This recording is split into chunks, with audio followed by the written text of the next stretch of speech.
Hello ladies and gentlemen, my name is David Camming and it is Wednesday the 2nd of April 2014. I've just got to do a little video about what I saw in the papers today, because what I do in the morning, I go down early and I have a coffee and I look at the Times and the Mail, and this helps put, you can just put things into context a little bit with that. See what they're up to. I read the Times because, of course, historically, according to the big book Tragedy and Hope is connected to the Royal Institute of International Affairs, and you can tell that anyway with the content. The Times, with all its globalism that it pushes, its UN Agenda 21 that it pushes. I think one of the headlines today was all about fracking. One of the leader articles about fracking, how wonderful it is.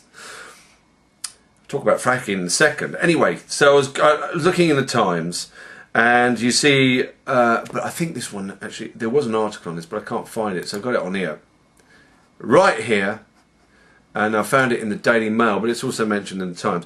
I think it's in the Times as well. Archbishop Welby's son given a plum job by Blair. Now, so Archbishop Welby. Now, of course, he's the Archbishop in charge of the Church of England, which I describe as one of Satan's favourite engines of deception, to get people away from the truth, to talk about communitarianism. You only have to go to a local church and look at all the language of communitarianism, and all their little leaflets, all the sustainability, you see it coming up all over the place, and these global initiatives all the time.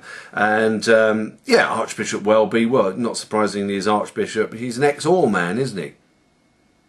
Probably knows about as much as a connection with God, or probably understands the true connection with God as much as a pair of pliers will understand it. But anyway, of course, his son has been given a plum job by Blair.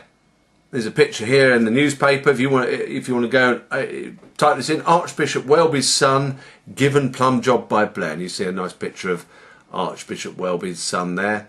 And then when you go to the, you can consider the Faith Foundation, which is Tony Blair's Faith Foundation. Here's a quote from it. They've got this thing called the Faith and Globalization Initiative with Blair. Blair wanted for war crimes where many people wanted to, certainly for lying.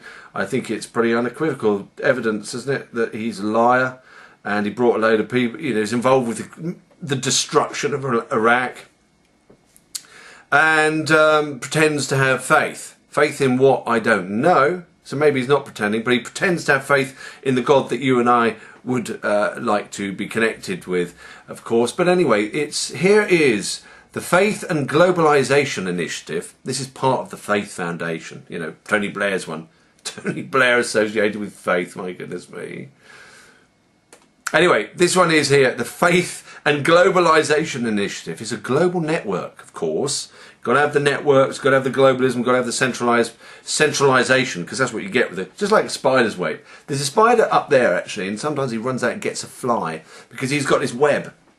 And so he can connect with any fly that lands on his web. That's why these globalists love these networks. Anyway, global network of leading universities seeking to expand their research and teaching. Teaching what? What their globalist miasma, their sort of one world religion mess.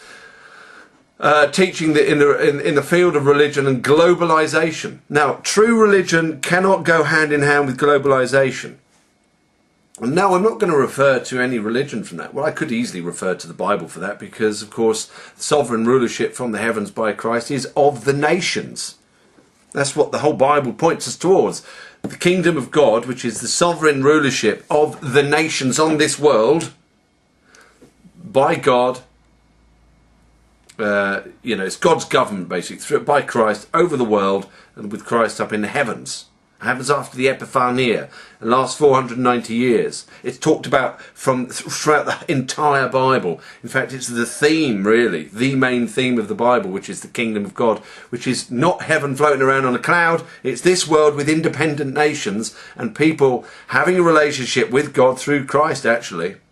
But anyway, the emphasis is on nations, and I can confirm that just by considering the solar system and what that's related to, which is the growth of knowledge, as I explain. And one of the fundamental things about existence, spiritual existence certainly, which is our true existence, is knowing who you are, basically. It's having identity. And you can't have identity unless you have boundaries.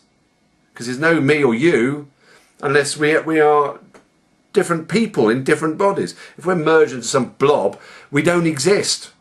Now they want everything to be merged in one big blob, like the Tower of Babel, which is why the story, the situation of the Tower of Babel, God sent everybody in their direction to know who they are in relation to everybody else. That's the essence of it. There's no me without you. So you don't have globalization. Globalization and religion and God do not go together. True God, that is. They don't go together. That's it. But we know what they're doing here. We know they're trying to piggyback religion and people's propensity, in fact, to want to get on with each other. So that's what I think is going on here with this faith foundation. It's a monstrous thing as far as I'm concerned. And I'm not surprised that Welby's son has got a plum job there. I'm not surprised at all. Because, like I said, Welby, ex-All Man, surely a globalist as well. Anyway, now, so that's Welby. Hey, talking of Welby, the man, by the way, the globalist, no, I think he's a globalist, without a shadow of a doubt. The Archbishop of Canterbury, the associate of the Church of England, of course, and him and all that, being associated with Wonga.com, the usury thing. What did Jesus do when he saw all the money changers? Exactly. Anyway, talking of Archbishop Welby, Crowe, Russel Crowe, here's a headline for you. Russel Crowe consults the Archbishop of Canterbury, there's a picture of them there, as Noah film faces criticism. Now, why would you ask him? I tell you, Russel Crowe, to me, is a man, he must be misguided in some sort of way. He strikes me as being a real man, someone who likes his family, who likes his country, who likes liberty, who likes independence. What's he doing with him? What's he doing with the Archbishop of Canterbury? I'll tell you what, if Russel Crowe wants to know about Noah and everything else like that, he should start his studies with, I would suggest, certainly, although it's almost impossible to get a copy, of the Aeonian books. Certainly use that, and other Bibles as well, so you can cross-reference, and get a copy of Seed and Bread, Volume 1 and Volume 2 if you can, and read them. And by Seed and Bread, Volumes 1 and 2 are by Otis T. Sellers. I'd say that. There you go, Russell. Now go and have a look at that. And while you're at it, you might as well have a look at a bit of Pember, Earth's earliest ages as well. That's a little bit of side study, and you'll begin to get it. You don't need to ask an ex-All Man about that. Then, anyway, moving on. So what have we got with globalisation? We got that all linked in with the religions of the world, of course, which are out there to deceive us, and people obviously being deceived, because otherwise Russel Crowe wouldn't be with the Archbishop of Canterbury. And we carry on. I carried on with my little journey through the papers today, and I turned the page, and there it was. Oh, vitamins. Right? It says here, this is what it said. Vitamins. Scientists, right, those great paragons of virtue, scientists are fairly unambiguous. Fairly unambiguous.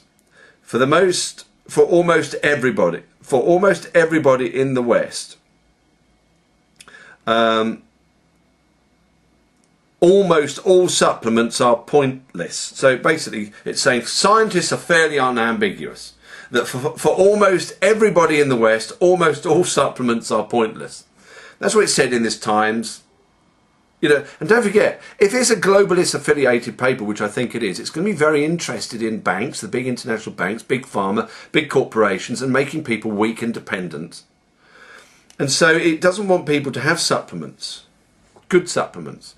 But then when you look at it, a quick glance of the deluded, which is, most people read the Times because they believe in the system, would just think, they take from that, right, vitamins are terrible, it's ridiculous, and all the jokers who have vitamin supplements, they're all mad because it all says it in the Times.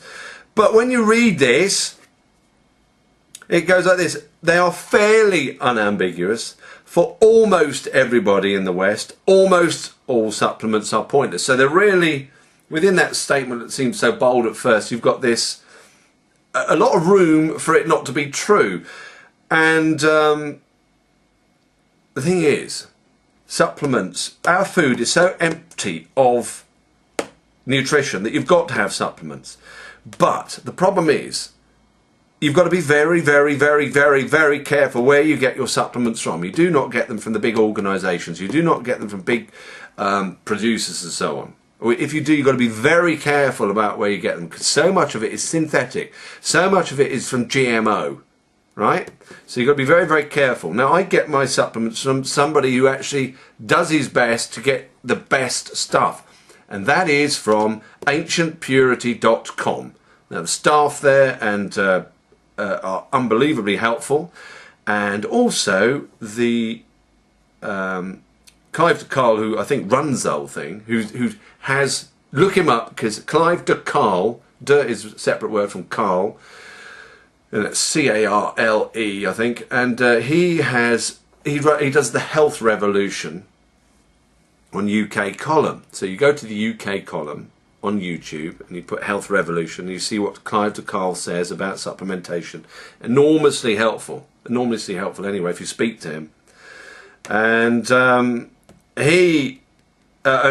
he does, he bends over backwards to get proper supplements from good sources, and that's what you get. And I have mine from there, and I don't get ill, you know. I mean, as far the amount, I used to get colds quite regularly and things like that, and aches and pains and whatever. I do not get them anymore. And it's since having this, I feel a lot better and everything else. But they obviously don't want you to feel well, and so they keep pumping this meme that vitamins are deadly. And they are deadly if you get the fake ones that are made by Big Pharma and all the big industries who are trying to take over this, but not if you get them properly sourced. So there's that I wanted to mention as well. Oh yeah, here's the last thing I saw. And this is in the Times headline, fracking to go ahead under homes even if owners object. So they're pushing this legislation to enable people to put their pipes, frackers, Quadrilla, Lord Brown, who used to be in charge of BP. He was in charge of BP when they bought out, I think it was the Kazakhstan oil fields. And they thought that because BP were buying them, they'd get all the best technology and it'd be great for the jobs. I think it was Kazakhstan. They'd get all the jobs because they've got BP coming in. You've got Lord Brown, who's now in something to do with the cabinet, of course. Very close to the Prime Minister. You've got to have Lord Brown, you know, who's in charge of fracking, close to the Prime Minister. Because, you know, these big corporations work with government, which is fascism, isn't it?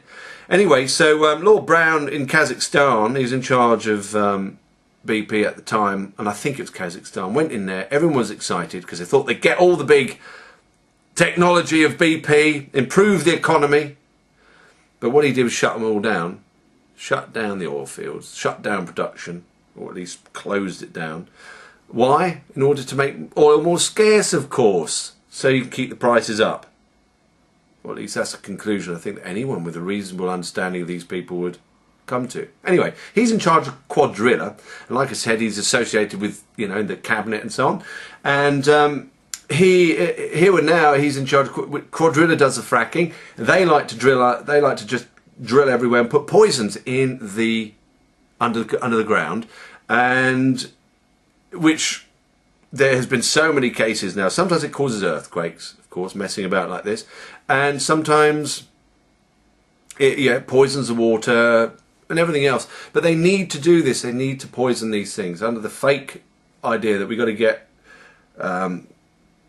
gas from fracking, when of course there's so much coal under this country, and it was very easily accessible before it was all shut down by Margaret Thatcher. You know, coal burns beautifully. It creates nice CO2 so the plants can get strong and healthy. Do you know, if you have a greenhouse and you fill it with CO2, the plants grow really, really well because they need it for photosynthesis, which is about using the sunlight in order to change CO2 into oxygen,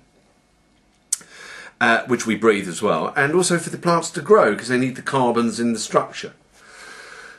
But UN Agenda 21 is against everything to do with carbon dioxide, of course, because when you understand what it's about, which is a total power grab of the world, then you know why they're doing it and why they're shutting us down, why they don't want us to breathe and everything else.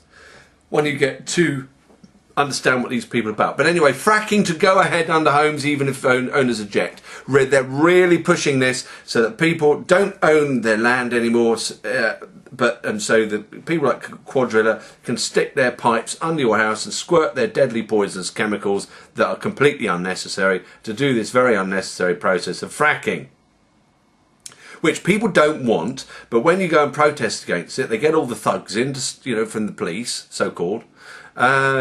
And I tell you what, anyway, they get there and they stop all the protests. People locally don't want it to happen, but they do it anyway, or they're trying to do it anyway. The good news is, ladies and gentlemen, that it's easy to say, oh, they're going to go ahead. Fracking to go ahead under homes even as owners object. No, if they object firmly enough, it will not happen. And that's as simple as that. If we... These headlines always have this foregone conclusion, don't they? Yes, it's going to happen. It will happen. This is going to happen. No, it will only happen if we let it, and if we're stupid enough to let it, and if we're stupid enough not to speak out about it. But the good news is more and more people are realising what's happening, and they are standing against it, and they're taking people to court, and they're taking their councils to court, and so on, and taking the police to court, and it's happening. The resistance to all this, very firm, polite resistance to this, and legal and completely non-violent resistance to this monster that's being forced on us is growing exponentially. It's growing so fast. You talk to people in the street now, they're all aware of it. I was talking to a policeman today, he's aware of it. People are aware of it. He's more aware than he was now, because he's going to go away and look up what I suggested him to look up. Anyway, there you go. I thought I'd let you know what I saw in the papers. And I shall speak to you soon. Have a very good, whatever it is, length of time between now and when I put up another video. See you later. Thanks for watching.